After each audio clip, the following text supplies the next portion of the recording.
Karakoram kowtowing, CPEC to nowhere. Writing in his new judicious overview published in 2018, Return of Marco Polo's World, War, Strategy and American Interests in the 21st Century, Robert Kaplan stated, "Nothing since independence in 1947 has the potential to help stabilize Pakistan, calming its frontier insurgencies, than the completion of this project, and nothing would do more to firm up China's domination of its own steppeland periphery. In fact, Chinese pressure, much more than American pressure, may have caused the Pakistanis to crack down on terrorist networks in North Waziristan some years back, since the proposed Silk Road gives Beijing leverage in Islamabad that Washington can only dream of having. But it is doubtful, however, that China can save Pakistan," close quote. Georgetown University's Christine Fell, another American who dilates more diligently, if devastatingly, on the scenario unfolding before us, declares with characteristic candor, quote, "If China took on the responsibility of managing Pakistan, Washington might be happy to wash its hands off the problem and let the civilians in Islamabad and the uniformed men in Rawalpindi stab someone else in the back for a change," close quote. It is hard to dispute both propositions adduced honestly. A hard country indeed, Pakistan is, according to the title of one of its more empathic observers, Anatole Levin, and hard done too by Beijing, as I pointed out to Bloomberg News just before Imran Khan arrived on his third Chinese visit, and to kickstart the second phase of CPEC stalled due to the existing financial crunch and non-cooperation, note, of the Pakistani bureaucracy due to fear of questioning from the National Accountability Bureau. Khan also came to implore the mandate of heaven to abolish, so Radio Pakistan broadcast, quotas on all Pakistani agro products. Pakistan now owes 6.7 billion to China, twice more than to the IMF, 2.8 billion. Borrowings taken to shore up foreign exchange reserves and bridge a financing gap. And I stated in that September 30th interview to Bloomberg, enthusiastically taking Chinese money, they looked at the short-term deals for shoring over the financial crisis, and it has painfully come home to be realized. 72 hours later, Bloomberg News ran another story which went unconfirmed by the Pakistani military's public relations spokesperson. But attendees, or at least some of them, spoke off the record confirming that earlier, in 2019, 3 separate meetings took place in heavily guarded military offices in Karachi and Rawalpindi, the Army's homestead. Chief of Staff General Bajwa presided over these, where top business barons were invited to jumpstart a sagging economy. Under pressure, the military's public relations officer put out a statement which borders on self-mockery. Not that Pakistanis lack a sense of irony. And that press release declared, "National security is intimately linked to economy, while prosperity is a function of balance in security needs and economic growth." My departure points then are those frontier insurgencies that Kaplan pointed out, and the much elusive, quote, "prosperity in function of balance in security." And these frontier insurgencies are precisely what I have iterated at the House of Lords London and European Parliament Brussels last year. That in Pakistan it is in slow burn mode at both ends, where the country begins and ends, Gilgit-Baltistan and Balochistan. A modish fixation on showy infrastructure distracts from deeper problems Pakistan faces. And a case in point is the now 2-decade-old 375-kilometer Islamabad-Lahore motorway, a 1.2 billion white elephant, which The Economist, 21st January 2017, page 32, questioned as, "Given motorists can drive for miles without seeing another vehicle, save perhaps traffic cops manning speed traps, as the two cities are already connected by the Grand Trunk Road, 90 kilometers shorter and toll-free, there is not much demand for a motorway," close quote. And the Railways Minister, cited in that same article, recounted to Parliament there would not be a bullet train service anytime soon because, quote, "when we asked the Chinese about it, they laughed at us," close quote.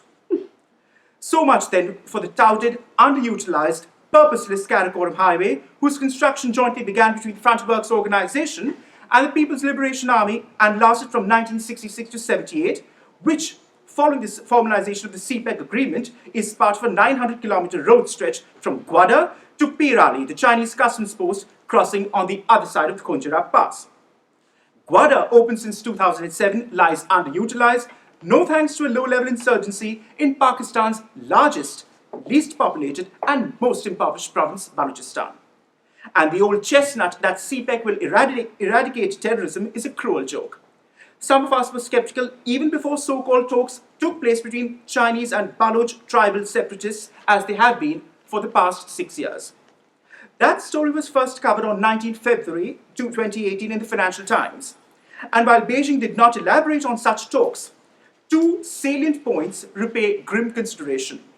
The Chinese ambassador to Pakistan told the BBC, quote, that militants in Balochistan are no longer a threat to the economic corridor, close quote. I beg to differ. And indeed I did with the BBC 9 months later on the evening of 23rd November 2018 on BBC Radio 4, hours after BLA fighters attacked Karachi's Chinese consulate. As for defending Jinnah's moth-eaten, mutilated state, Pakistan is now purchasing Chinese military helicopters and surveillance drone components to fortify its border with a 2,600-kilometer fence flanking Afghanistan. The irony of which is not, ladies and gentlemen, lost on historians.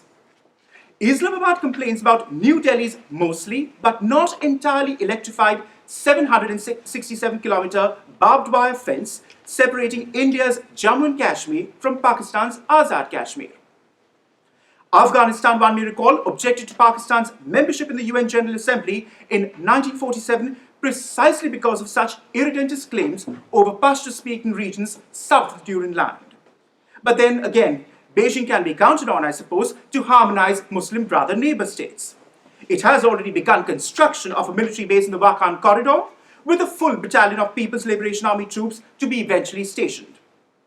As the Times, 30th August 2018 put it, that would make Afghanistan one of a tiny number of countries to host NATO and Chinese troops at the same time, close quote.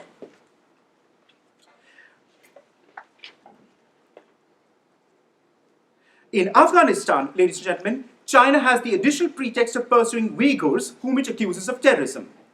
It is true that separatists have carried out attacks in Kashgar, Urumqi and elsewhere, but the narrative cultivated by Beijing that it is fighting jihadist-inspired terrorism is misleading. The more accurate analogy is with Tibet. China has been systematically suppressing separatism in Xinjiang, as in Tibet, for decades, and under Mr. Xi, it has extended the reach of its security services into Xinjiang's neighbors.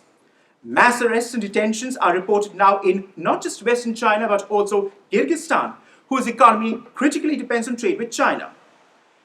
Central Asia's empty spaces may seem to Beijing the perfect place for experiments in military muscle flexing.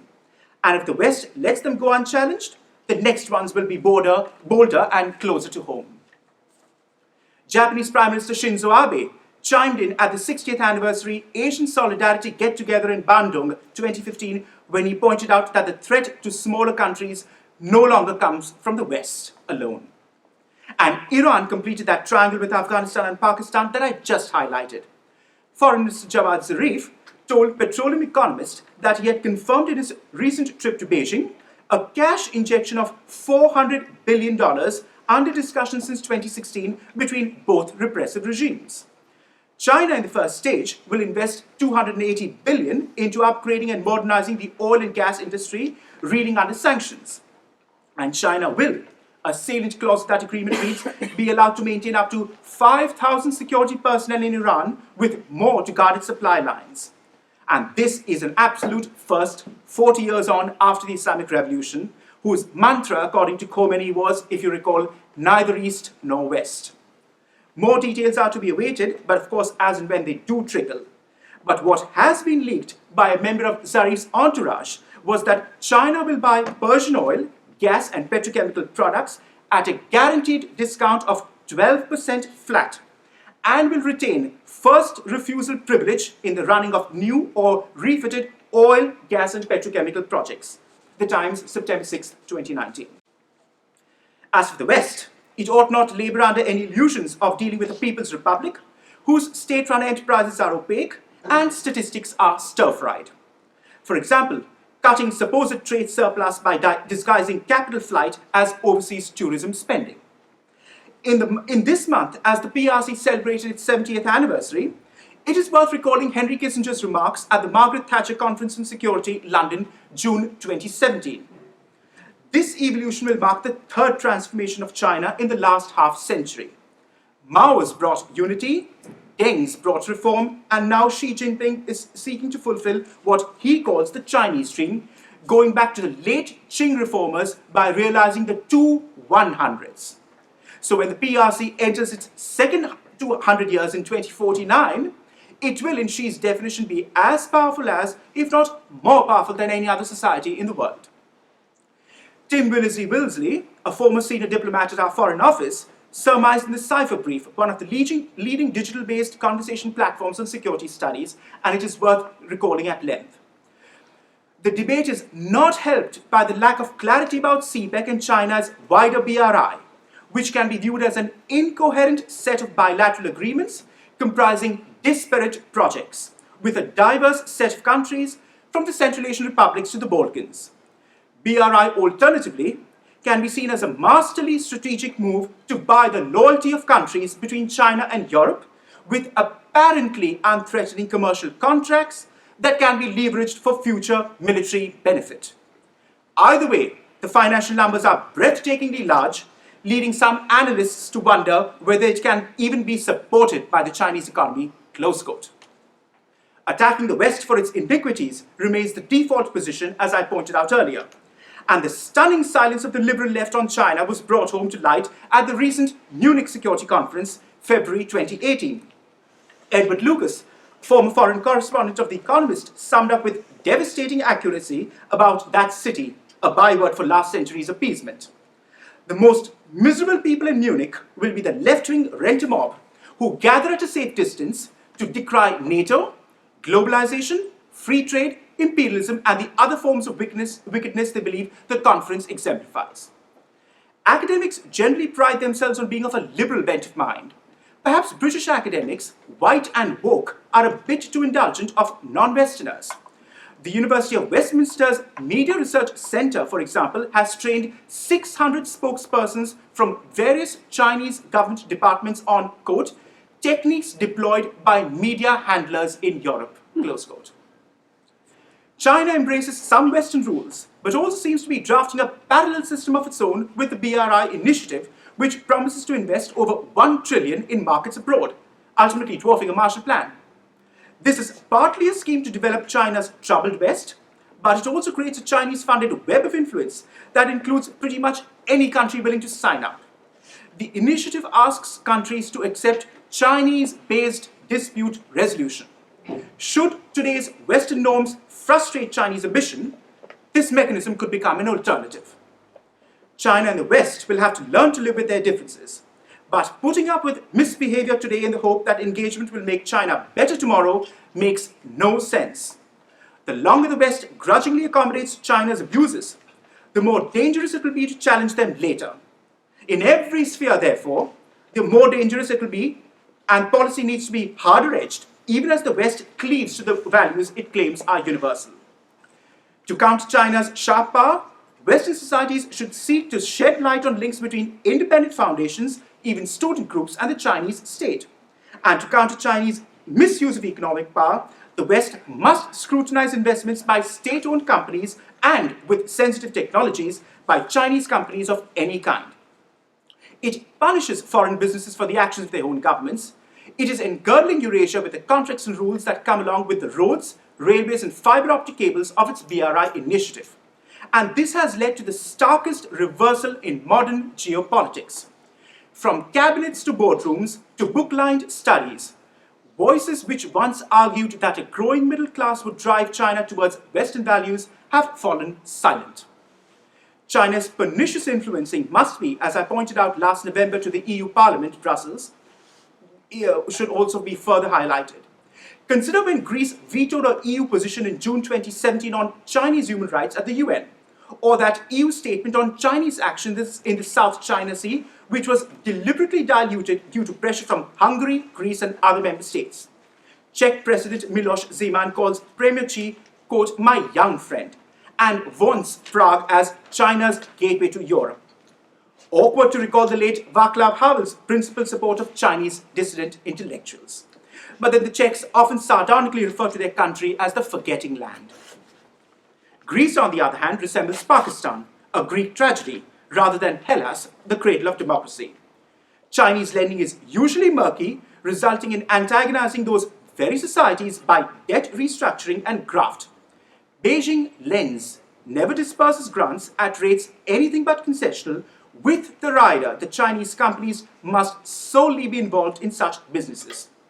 The nature of the lending is usually murky. A Pakistani minister promises Gwadar will, quote, benchmark Singapore, but the port is controlled by a Chinese company, China Overseas Port Holding Company, about which almost nothing is known beyond a Hong Kong nameplate and the claims on its website to be, quote, emerging and fast growing. Maldivian parliamentarians have stated off the record, quote, that they have no idea how much we really owe, close quote. Malay's parliament is not privy to oversight of any contractual terms and conditions.